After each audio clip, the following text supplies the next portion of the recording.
सर्वप्रथम भगवान के अभिन्न प्रकाश विग्रह श्री गुरुपाद पद्म पूज्यपाद दंडी स्वामी अष्टोत्तर सत श्री श्रीमद भक्ति प्रसाद विष्णु गोस्वामी गुरुदेव महाराज के पावन श्री चरण कमलों में असंख्य कोटि दंडवत ज्ञापित करते हुए उनकी अहेतुकी कृपा प्रार्थना करती हूँ।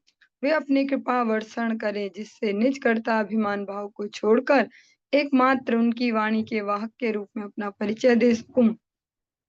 परम गुरुदेव नित्य लीला पृष्ठों विष्णुवास श्रीमद भक्ति दैत माधव गोस्वामी महाराज परमेष्ठी गुरुदेव जगत गुरु भक्ति सिद्धांत सरस्वती गोस्वामी ठाकुर प्रभुपाद व समस्त गुरु परंपरा जय युक्त हो। सपाश श्रीमन नित्यानंद प्रभु श्री गौर हरि वृंदावन बिहारी श्री राधा गोपीनाथ भगवान जय युक्त हो। वे हम सभी पर अपनी कृपा वर्षण करें जिससे भगवान के पवित्र नाम और हरि गुरु वैष्णव सेवा में हम सभी की रुचि उत्पन्न हो सके। आज हम श्रवण करेंगे ग्रंथ राज श्रीमद् भागवतम के अंतर्गत 10वें स्कंध का 46वां अध्याय हम श्रवण कर रहे हैं और उसके अंतर्गत 22वें नंबर 22 नंबर श्लोक से आज हम प्रारंभ करने जा रहे हैं। ओम नमो भगवते वासुदेवाय। ओम नमो भगवते वासुदेवाय। ओम नमो भगवते वासुदेवाय। उद्धव जी के वृंदावन गमन का प्रसंग हम श्रवण कर रहे हैं और नंद बाबा से जो उनका वार्तालाप है इस प्रसंग को हम श्रवण कर रहे हैं। सरिच्छैल वनोदेशान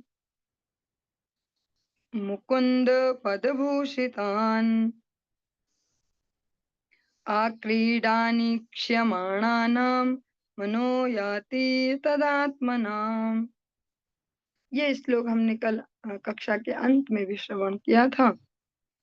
नंद बाबा कहते हैं कि जिन जिन स्थलों को श्री कृष्ण और बलराम ने अपने चरण कमलों से सुशोभित किया था हमारे मन उनमें पूर्णतया लीन हो जाते हैं। जो भगवान के लीला स्थलियां हैं उनमें हमारे मन पूर्णतया तल्लीन हो जाते हैं। मन्ये कृष्णं च रामं च प्राप्ता विहसुरोत्तमो सुराणां महदर्थाय गर्गस्य वचनं यथा। मेरे विचार से भगवान श्री कृष्ण तथा बलराम अवश्य ही दो श्रेष्ठ देवता हैं जो इस लोक में देवताओं का कोई महान उद्देश्य पूरा करने आए हैं।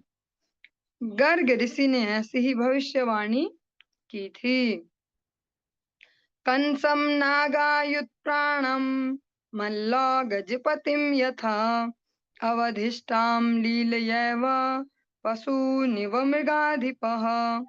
अंततः भगवान श्री कृष्ण तथा बलराम ने 10,000 हाथियों जितने बलशाली कंस को और साथ ही साथ चाणूर और मुष्टिक पहलवानों एवं कुवलया पीड़ हाथी को मार डाला। उन्होंने इन सबको उसी तरह खेल खेल में आसानी से मार दिया जिस तरह सिंह छोटे छोटे पशुओं को मार देता है। नंद बाबा इस प्रकार से स्मरण कर रहे हैं कि जो गर्गाचार्य हैं गर्ग मुनि उन्होंने भी जैसी भविष्यवाणियां की थी इनके लिए ऐसा हम इनके जीवनों में देख भी पा रहे हैं। कालत्रयं महासारं धनुर्यष्टिमिवे भराट बभज्ज केन हस्तेन सप्ताहमददाद गिरिम। जिस आसानी से कोई तेजस्वी हाथी किसी छड़ी को तोड़ देता है उसी तरह से भगवान श्री कृष्ण ने 3 ताल जितने लंबे एवं सुदृढ़ धनुष को तोड़ डाला। वह 7 दिनों तक पर्वत को केवल एक हाथ से ऊपर उठाए रहे। जो धनुष था कंस के धनुष यज्ञ में नंद बाबा कहते 3 ताल जितने लंबे और 3 ताल के वृक्ष जितना वो लंबा था। और विश्वनाथ चक्रवर्ती ठाकुर महाशय के रेफरेंस को देकर यहाँ पर उसकी परिमाप इस प्रकार से बताया गया कि वो जो धनुष है वो 270 फुट लंबा था लगभग। प्रलंबो धेनुको अरिष्टस् तृणावर्तो बकादयः दैत्याः सुरासुरजितो हता येने हलीलया। इसी वृंदावन में भगवान श्री कृष्ण तथा बलराम ने बड़ी ही आसानी से प्रलंब, धेनुक, अरिष्ट, तृणावर्त तथा बक जैसे उन असुरों का वध किया जो स्वयं देवताओं तथा अन्य असुरों को पराजित कर चुके थे। श्रीशुक उवाच इति संस्मृत्य नन्दः कृष्णानुरक्तधी अत्युत्कण्ठो अभवत् तूष्णीं प्रेम प्रसरविह्वलः। श्रील सुखदेव गोस्वामी ने कहा, इस तरह बारंबार भगवान श्री कृष्ण को उत्कटता से स्मरण करते हुए भगवान में पूर्णतया अनुरक्त मन वाले नंद महाराज को अत्यधिक उद्विग्नता का अनुभव हुआ और वे अपने प्रेम के वेग से अभिभूत होकर मौन हो गए। पहले भगवान के जो लीलाएं हैं, जो लीला स्थलियां, उनका स्मरण करते हैं और फिर हमेशा जो उनमें अनुरक्त मन वाले हैं नंद महाराज, प्रेम की जो अधिकता में कह सकते हैं विबलता में वे मौन हो गए। यशोदा वर्ण्यमानानि पुत्रस्य चरितानि च शृण्वन्त्या शृण्य वास्त्राक्षी स्नेहाश्नुत पयोधरा। जो ही माता यशोदा ने अपने पुत्र के कार्यकलापों का वर्णन सुना, त्यों ही उनकी आंखों से आंसू बहने लगे और प्रेम के कारण उनके स्तनों से दूध बहने लगा।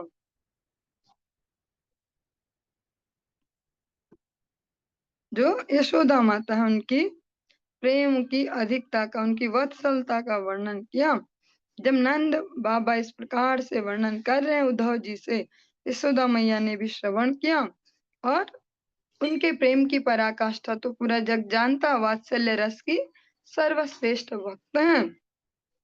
इस प्रकार से अपने ही पुत्र के बारे में श्रवण करके उनकी आंखों से अश्रु और स्तनों से दूध प्रवाहित होने लगा।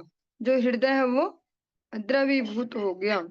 भगवान का जो कथा प्रसंग है वो ऐसा ही है। हम जैसे जो बद्ध जीव है इस संसार में, हम पर वो ज्यादा असर नहीं कर पाता क्योंकि हमारे अनेक अनेक प्रारब्ध जमा है, जड़ता है। लेकिन भगवान का जो कथा अमृत है वो इतना शक्तिशाली है कि स्वयं भगवान को भी द्रवीभूत कर देता है।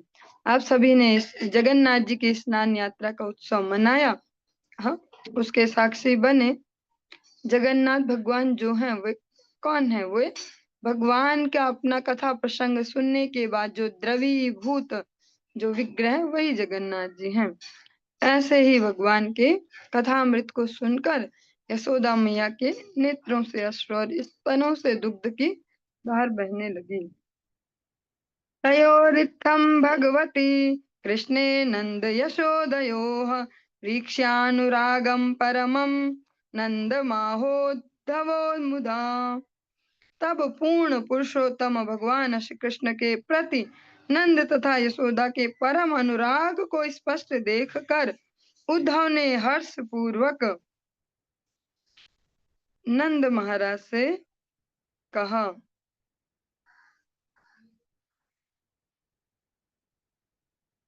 और बहुत ही संवेदनशील यहाँ पर ये प्रसंग है। उद्धव जी जो सुन रहे हैं वे जगत के साधारण माता पिता अपने भौतिक संतानों के प्रति भाव विभोर होकर कह रहे हैं, ऐसा नहीं है। अगर ऐसा होता तो उद्धव जी को भी दुख होता, उनमें भी दुख हो जाता उनकी भावनाएं सुन के। लेकिन उन्हें अपने हृदय में आनंद का अनुभव हो रहा है उनसे वार्तालाप करके। क्योंकि जिस पुत्र के लिए वे रो रहे हैं वो कोई भौतिक जगत का पुत्र नहीं है, और वे माता पिता भी भौतिक मोह ममता वाले इस प्रकार के नहीं है। वे अनेक जन्मों जन्मों से भगवान के शुद्ध भक्त हैं, जिन्होंने वात्सल्य रस की सेवा भगवान से मांगी है। अतः उद्धव जी के हृदय में यह दुख भरी वार्ता सुनकर भी कि चल आ गया हमारा पुत्र, ऐसा उनका गुणानुवाद, दुख नहीं हो रहा, आनंद का अनुभव हो रहा है। श्री उद्धव उवाच युवां श्लाघ्य तमो नूनं देहिनामिह मानद नारायणे अखिल गुरा यत्कृतामतिरीदृशी। उद्धव ने कहा, हे माननीय नंद, संपूर्ण जगत में निश्चय ही आप तथा माता यशोदा सर्वाधिक प्रशंसनीय हैं, क्योंकि आपने समस्त जीवों के गुरु भगवान नारायण के प्रति ऐसा प्रेम भाव उत्पन्न कर रखा है।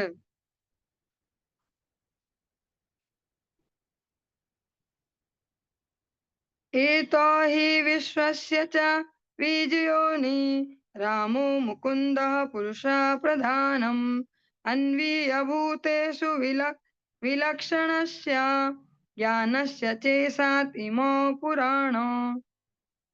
मुकुंद तथा बलराम ये दोनों विभु ब्रह्मांड के बीज तथा योनि सृष्टा तथा उनकी सृजन शक्ति हैं। ये जीवों के हृदयों में प्रवेश करके उनकी बद्ध जागरूकता को नियंत्रित करते हैं। ये आदि परम पुरुष हैं। उद्धव जी जो है वो ज्ञान से भरे पूरे हैं, बृहस्पति जी के शिष्य हैं। अभी जो भगवान है इनके प्रति माधुर्य ऐसा भाव नहीं है। अभी भगवान के प्रति परमेश्वर बुद्धि ऐसे श्रेष्ठ तत्व है सब। यस्मिन् जनः प्राण वियोग काले क्षणं समावेश्य मनो अविशुद्धं निर्हृत्य कर्माशयमाशु याति परां गतिं ब्रह्ममयो अर्कवर्णः तस्मिन् भवन्तावखिलात्महेतो नारायणे कारणमर्त्यमूर्त भावं विधत्तां नितरां महात्मन् किं वा वसिष्ठं युवयोः सुकृत्यम। कोई भी मनुष्य चाहे वह अशुद्ध अवस्था में ही क्यों न हो, यदि मृत्यु के समय क्षण भर के लिए भी अपने मन को उनमें लीन कर देता है तो उसके समस्त पापमय कर्मों के फल भस्म हो जाते हैं, जिससे उनका नामो निशान भी नहीं रह जाता और वह सूर्य के तुल्य तेजस्वी शुद्ध आध्यात्मिक स्वरूप में परम दिव्य गंतव्य को प्राप्त करता है। आप दोनों ने उन मनुष्य रूप भगवान नारायण की अद्वितीय प्रेमा भक्ति की है, जो सबके परमात्मा हैं और समस्त अस्तित्व के कारण रूप हैं और जो सबके मूल कारण हैं। भला अब भी आपको कौन से शुभ कर्म करने की आवश्यकता है। उद्धव जी भगवान को भगवान परम तत्व उसी रूप में जानते हैं, उसी भाव से कहते हैं कि जिन भगवान को अगर कोई अशुद्ध अवस्था में भी हो या कैसे कैसे भी उसने कर्म किए हैं, पर अगर कह सकते हैं कि शुद्ध चेतना से भगवान स्मरण करे अंतिम समय में भी सारे पाप भस्मीभूत हो जाते हैं और दिव्य पद को वह प्राप्त करता है। तो फिर आपने तो उनका इतना संग किया, इतनी सेवा की, तो ऐसे आपको फिर अब कौन से कर्म करने की आवश्यकता है। और ये प्रत्यक्ष भी है, जो हम शास्त्र वाणी श्रवण करते हैं इसका एकमात्र उद्देश्य है कि हम अपनी चेतना को जागृत कर पाए क्योंकि चेतना प्रत्येक शरीरों में हमारे साथ ही चलेगी। शरीरों की गति का हमें नहीं पता क्या क्या कैसे कैसे होने वाली है। जड़ भरत जी का भी हम प्रसंग श्रवण करते हैं भागवत जी में कि पूरी सृष्टि के एक छत्र सम्राट थे, 100 से 100 जिनके पुत्र हैं और इतना बड़ा साम्राज्य, धन, वैभव और जिनमें इतनी सामर्थ्य सब कुछ होते हुए भी भगवत भक्ति में खुद को लगाया ईमानदारी से, अपने आप सब कुछ पीछे छोड़ा आगे बढ़ने के लिए। ऐसे भरत जी का भी देखते हैं कि छोटा छोटा कुछ प्रारब्ध ऐसा बना हिरन भी बने, पर जो चेतना है जिस पे वर्कआउट किया, जिस पे उन्होंने कार्य किया था, वो चेतना वही रही। हिरन के शरीर में भी, हरि बोल, हिरन के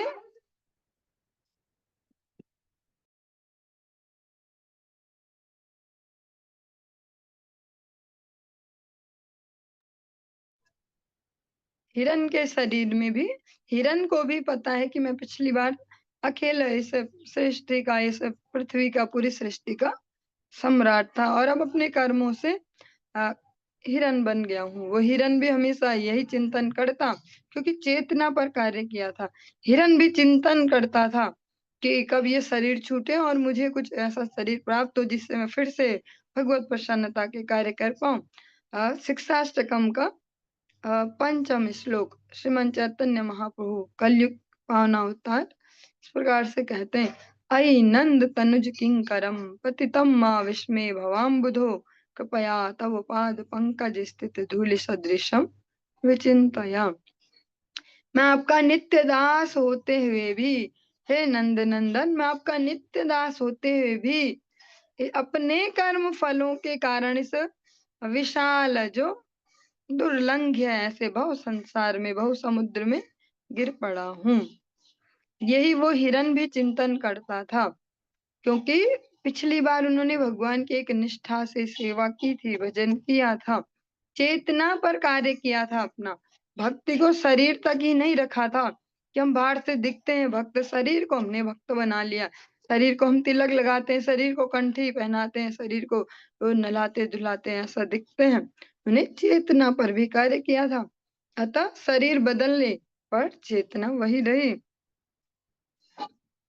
भगवान को जो भी स्मरण करे, जो हम शास्त्र अध्ययन कर रहे हैं, जहाँ से हमने प्रारंभ की वार्ता, इसका लक्ष्य हम अपनी चेतना पर वर्कआउट करें।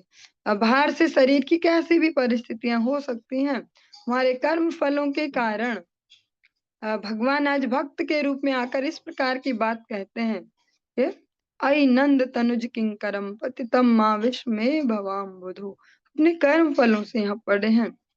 भगवान का तो कोई कर्म फल नहीं है, भगवान एक भक्त के भाव में है और भक्ति करना सिखा रहे हैं।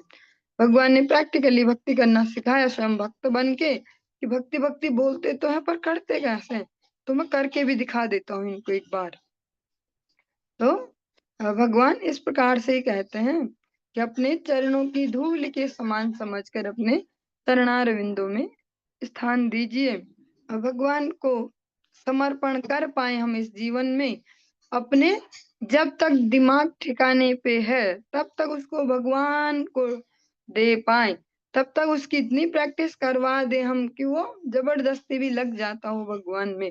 कैसा भी सीना है ऐसी उसको कंडीशनिंग दे दे, ऐसी हैबिट डलवा दे, इतना माला जप का, भगवान नाम का, कीर्तन का इतना प्रैक्टिस करवा दे अपने शरीर को भी, वैसी हैबिट पड़े चेतना को भी, कि वैसी ही प्रैक्टिस रहे।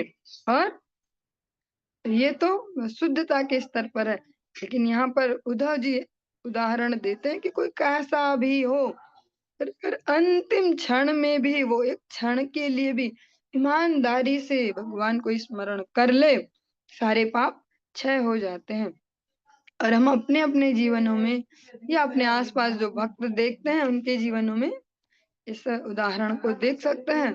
अगर मैं अपनी बात करूं, अपना एक्सपीरियंस, तो स्वयं जो मेरे शरीर की जो नानी जी जो लगती हैं, जीवन भर उन्होंने स्वच्छंदता से, मतलब वैसा ही जीवन जिया जैसे जीते ही हैं, सब कुछ खाना पीना भक्ष्य ये वो, परिवार में इतनी मोह ममता, अपने बच्चे पालो फिर उनके बच्चे पालो फिर उनके भी बच्चे पाले, वहां तक भी किया, 3-3 जनरेशन।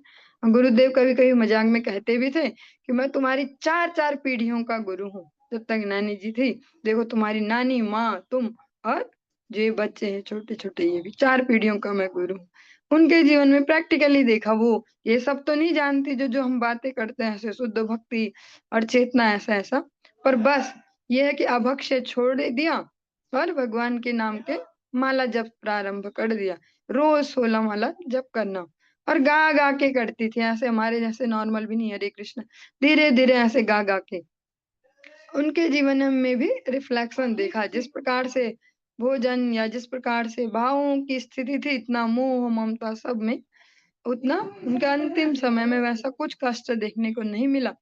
आज डॉक्टर ने भी कहा था कि भैया सर फटेगा, ऐसा इतना बीपी ये रहता है, ऐसा वैसा है, जो भी, लेकिन ऐसा कुछ भी नहीं हुआ। भगवान के नाम के प्रभाव से अपना जिस दिन शरीर भी छोड़ा, मन भी शांत, अपना सब कुछ करके नहा धो के पूरे माला करके अपने कपड़े धो के इनको संभाल के और शाम को आराम से शरीर छोड़ा, बिना ज्यादा तड़पे ऐसे छटपटाए, किसी को सेवा का अवसर दिए बगैर। तो वो तो इस लेवल पर जानती भी नहीं है, शिक्षित भी नहीं है ऐसे धर्म की ऐसे शिक्षा, पर वहां भी देखते हैं। क्योंकि अगर हम बिजली का एग्जाम्पल लेते हैं, बिजली की कोई तार खुली हो, छोटा बच्चा भी छुए तो उसको भी करंट लगेगा, बिजली नहीं कहेगी कि भैया ये तो बच्चा है, इसको छोड़ देना चाहिए।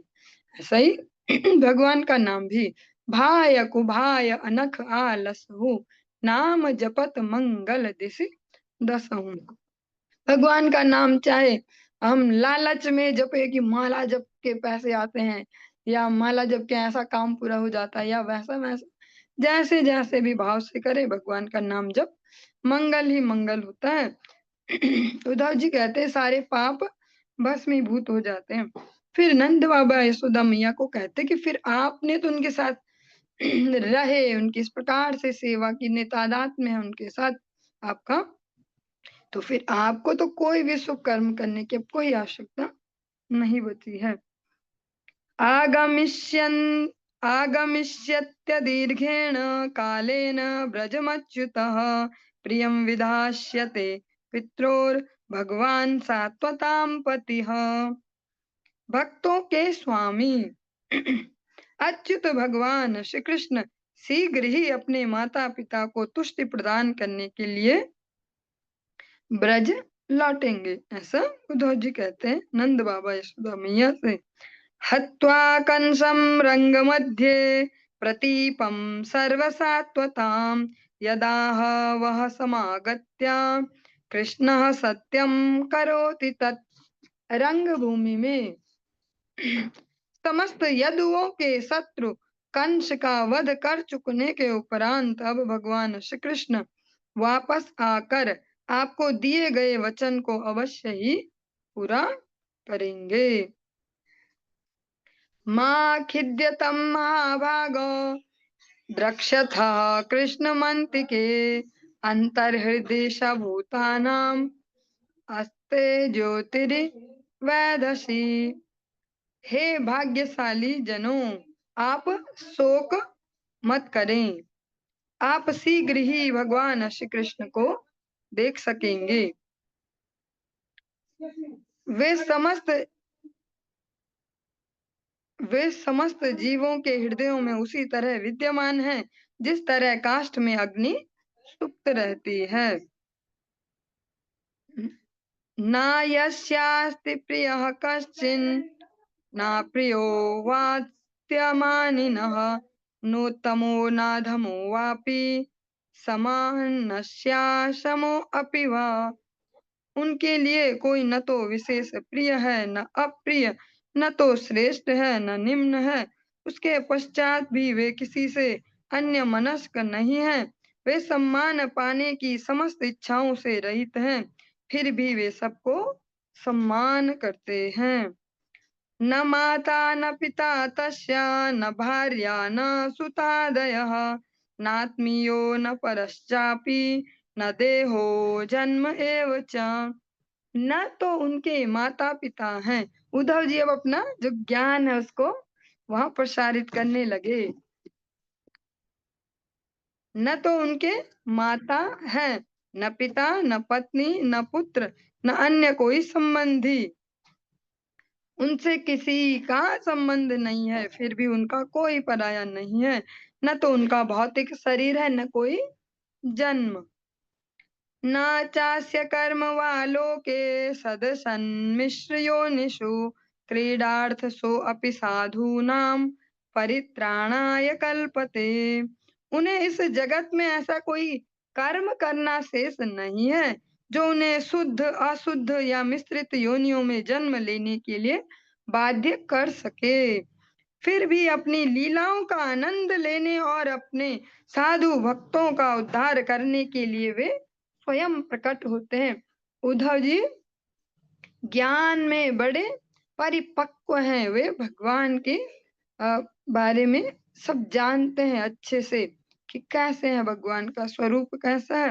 वो कहते हैं कि भगवान के लिए कुछ करना शेष नहीं है इस जगत में, कोई कुछ काम करने आते हैं। शायद हम सभी कुछ ना कुछ करने ही आते हैं।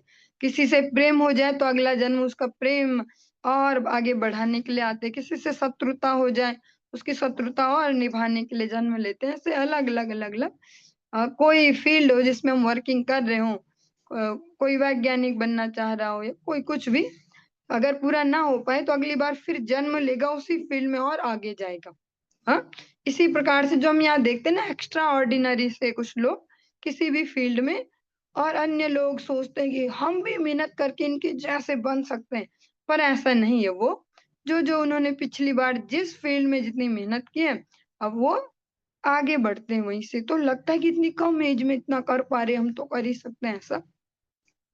उद्धव जी कहते हैं कि भगवान बाध्य नहीं है कि कुछ कर्म करेंगे उसके हिसाब से फिर जन्म मिलेंगे उन्हें, और वो किस लिए आते हैं? केवल अपनी लीलाओं का आनंद लेने, अपने भक्तों को आनंदित करने के लिए वे प्रकट होते हैं। सत्वं रजस्तम इति भजते निर्गुणो गुणान् क्रीडन्नतीतो अपि गुणैः सृजत्यावति हन्त्यजः। यद्यपि दिव्य भगवान भौतिक प्रकृति के तीनों गुणों सतो रजो तथा तमो गुणों से परे हैं, उसके पश्चात भी क्रीड़ा के रूप में वे इनकी संगति स्वीकार करते हैं। इस प्रकार अजन्मा भगवान इन भौतिक गुणों का उपयोग सृजन पालन तथा संहार के लिए करते हैं। उद्धव जी भगवान का ऐश्वर्य जानते हैं सारा, भगवान कितने बड़े हैं। हाँ, और उसको अच्छे से जानते हैं, अच्छे से समझते हैं और एक्सप्लेन भी कर रहे हैं। अभी माधुर्य वाला स्वाद नहीं चखा उन्होंने, जो इससे भी ऊपर है कि भगवान के प्रति संबंध कोई ऐसा जोड़ के और उनके उस भाव में विवल होना। पर यहाँ पर हम इस प्रकार से नहीं कहेंगे कि जैसा अधिकतर सुना जाता है इतना इजीली, उद्धव के तो ज्ञान की पोल खुल गई ऐसे ऐसे गोपियों ने। पर उद्धव जी कोई साधारण मनुष्य नहीं है, राह चलता है ऐसा ही। बृहस्पति जी के शिष्य हैं, भगवत तत्व को अच्छे से समझते हैं, भगवान की भगवत्ता को बहुत अच्छे से जानते हैं। वे कहते हैं कि जो वे परम तत्व हैं, जो श्री कृष्ण है, उनको वे इन तीनों गुणों से कभी कह सकते हैं इनसे, इनके संसर्ग से कभी दूषित नहीं होते हैं, पर वे यहाँ लीलाओं को करने के लिए इनको स्वीकार करते हैं, मीन्स उसके अंदर यहाँ चल रहे हैं। भगवान इन भौतिक गुणों का उपयोग सृजन पालन और संहार के लिए करते हैं। यथा भ्रमरिका दृष्ट्या भ्राम्यतीव महीयते चित्ते कर्तरि तत्रात्मा करते वाहन धिया स्मृतः। जिस तरह चक्र में घूमने वाला मनुष्य धरती को घूमता देखता है, उसी तरह जो मनुष्य मिथ्या अहंकार के वशीभूत होता है, वह अपने आप को कर्ता मानता है, जबकि वास्तव में उसका मन कार्य कर रहा है।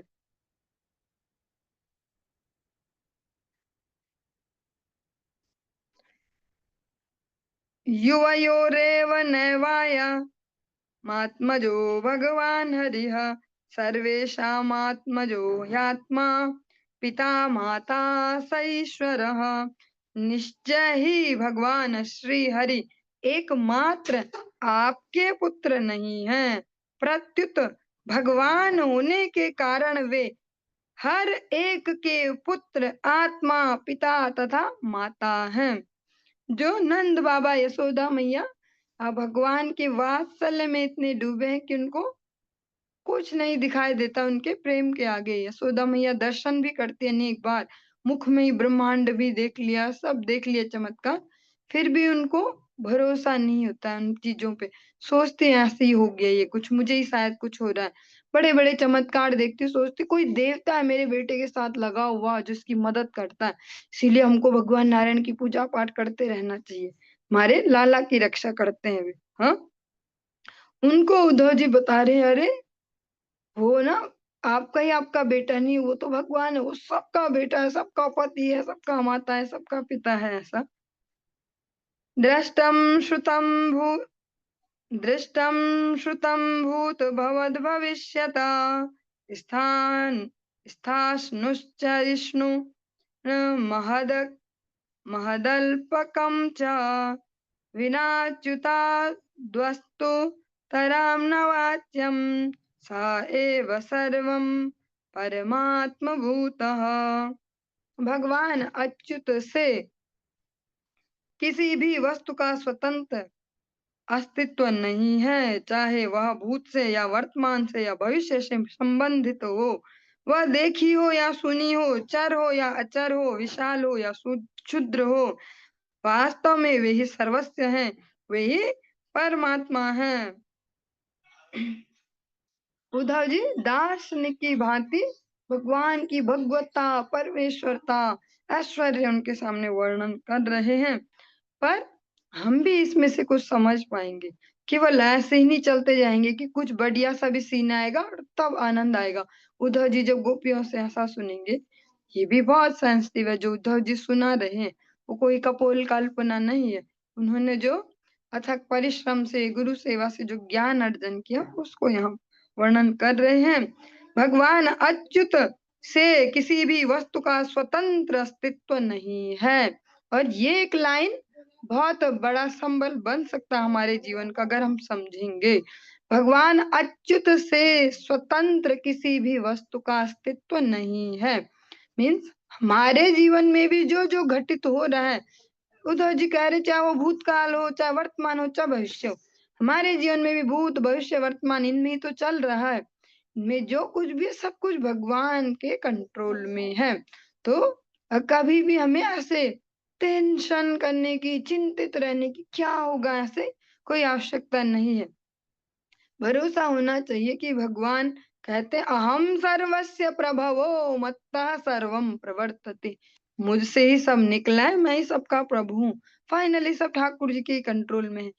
तो क्या हम फिर केयरलेस हो जाएं कि जब भगवान के हाथ में सब है तो हमें कुछ करने की क्या जरूरत है? ऐसा भी हो सकता है, ये वाला भाव भी आ सकता है भक्ति में कि जब कहते हैं भगवान की इच्छा से पत्ता भी नहीं हिलता, तो फिर हम क्यों हिलाएं पत्ता, फिर जब भगवान ही हिलाते हैं तो। नहीं, हमारे जो निर्दिष्ट कर्तव्य है उनमें हम 100% दे, उनको ठीक से करें, पर रिजल्ट में आसक्ति नहीं पालनी चाहिए, वो भगवत इच्छा पर, उसमें अनेक अनेक कारण हैं। और फिर ऐसे चिंतातुर भी नहीं होना किसी कर्म फल के, किसी रिजल्ट से लग के, काश ऐसा ही हो जाता ना, काश ठाकुर जी ऐसा हो जाए, काश वैसा हो जाए, ऐसा ऐसा, तो ये काश ऐसा हो जाए वैसा हो जाए जब कहे मन, तो फिर उसको एक लाइन और सिखानी है, ठाकुर जी मैं जो भी कहूँ पर करना वही जो आपको उचित लगता हो। ये बहुत बड़ा संबल है जीवन में, जो धैर्य से समझ पाए कि भगवान जीवित हैं, हर जगह हैं और सब देख रहे हैं, और हमें अपने लिए जो निर्दिष्ट कर्तव्य उनको ठीक से पालन करना है, जो हमारे लिए डेली डेली जो जो भी हमारे ऐसे जो क्रियाएं हैं, कार्य हैं, उनको हम ठीक से करते चलें। बाकी होना तो भगवान के हाथ में, कभी हो सकता है बहुत ज्यादा प्रतिकूलता वाला सीन हो, हमें लग रहा था ऐसा ही होना चाहिए था और बस रिजल्ट आने ही वाला और दुख दुख चल रहा है, उस कर्म का जो फल है वो होने आने वाला, पर उस समय भी यही धैर्य होना चाहिए कि फाइनली भगवान की इच्छा से ही सब होगा, और जीवन समाप्त नहीं हो रहा है, अभी है आगे भी, हम फिर प्रयास करेंगे किसी जो जो भी रिजल्ट आने वाला उससे इतना अटैच्ड न हो जाए कि या तो हम घर में फूले न समाये कि हमने ऐसा करके दिखाए, देखा ऐसा, या फिर डिप्रेशन में चले जाएं कि देखो कुछ काम के नहीं हम, मुझसे कुछ नहीं हो सकता ऐसा। अपना एफर्ट तो पूरा ही देना है जब करे, पर रिजल्ट से नहीं चिपक सकते। भगवान कहते हैं जिसको हम एज ए भगवत गीता का सार अनेक जगह सुनते हैं, जबकि सार वो नहीं है, सार है शरणागति। पर भगवान कहते हैं जो कर्मण्येवाधिकारस्ते माँ फलेषु कदाचन माँ कर्म फल हेतुर्भु माते संगोत स्वकर्मणि। कर्म करो पर माते संगो स्वकर्मणि, संग मत करो उस फल का, संग उस पे चिपको मत कि ऐसा ही होना चाहिए, वो ऐसा ही होगा नहीं होगा वो हमारे हाथ में नहीं है। अनेक अनेक परिस्थितियों पर वो निर्भर करता है रिजल्ट, तो पता होना चाहिए अब ठाकुर जी की जो मर्जी। जब वर्कआउट करे, जब मेहनत करे तो 100% देखिए हमारे ही हाथ में सब है, पर जब रिजल्ट वाला समय हो अपना एफर्ट दे दिया, तब अब ठाकुर जी के हाथ में हमें स्वीकार होगा, चाहे वो हमारे मन के अनुरूप रिजल्ट हो ना हो, ठाकुर जी की इच्छा से तो हमें स्वीकार होगा। तब हम एक कूल एंड काम, जिसको बोलते हैं ठंडा शांत दिमाग से जीवन जी पाएंगे, वरना हमेशा अपने दिमाग पे अटैक करते रहेंगे ऐसे ऐसे कह सकते हैं निगेटिव थिंकिंग से, नकारात्मकता से दिमाग पे जोर लगाते रहेंगे, उससे हमारा जो फिजिकल, जो शरीर का भी स्वास्थ्य है वो भी गड़बड़ाएगा। विचारों में बड़ी ताकत है, उनको भगवान को समर्पित करें, भगवत विचारों को अपने जीवन में लाएंगे तो फिर थोड़ा सा शांत जीवन अच्छे से जी पाएंगे। एवं निशासा ब्रुवतोर्व्यतीता नन्दस्य कृष्णानुचरस्य राजन्, गोप्यः समुत्थाय निरूप्य दीपान् वास्तून् समभ्यर्च्य दधीन्यमन्थुन्। हे राजन, जब भगवान श्री कृष्ण के दूत उद्धव नंद बाबा से बातें किए जा रहे थे तो रात बीत गई। गोकुल की नारियां जब नींद से जग गई और उन्होंने दीपक जलाकर अपने अपने घरों के अर्चा विग्रहों की पूजा की, इसके पश्चात वे दही मथने लगी। दीप दीप्तैर्मणि विरेजु रज्जुर्विकर्षद् भुजकङ्कणस्रजः चलन्नितम्बस्तनहारकुण्डलद्विषत् कपोलारुणकुङ्कुमानना। जब ब्रज की नारियां कंगन पहने हुए हाथों से मथाने की रस्सियां खींच रही थी, तो वे दीपक के प्रकाश से प्रतिबिंबित मणियों की चमक से दीपित हो रही थी। उनके गले के हार हिलडुल रहे थे और लाल कुमकुम से पुते उनके मुख मंडल गालों पर पड़ी कान की बालियों की चमक से चमचमा रहे थे। उद्गायती नामर विन्दलोचनं व्रजाङ्गनानां दिवमस्पृशध्वनिः दद्धनश्च निर्मन्थनशब्दमिश्रितो निरस्यते येन दिशाममङ्गलम्। जब ब्रज की नारियां कमल नेत्र भगवान श्री कृष्ण की महिमा का गायन जोर जोर से करने लगी, तो उनके गीत उनके मथने की ध्वनि से मिलकर आकाश तक उठ गए और उन्होंने समस्त दिशाओं में समस्त अमंगल को दूर कर दिया।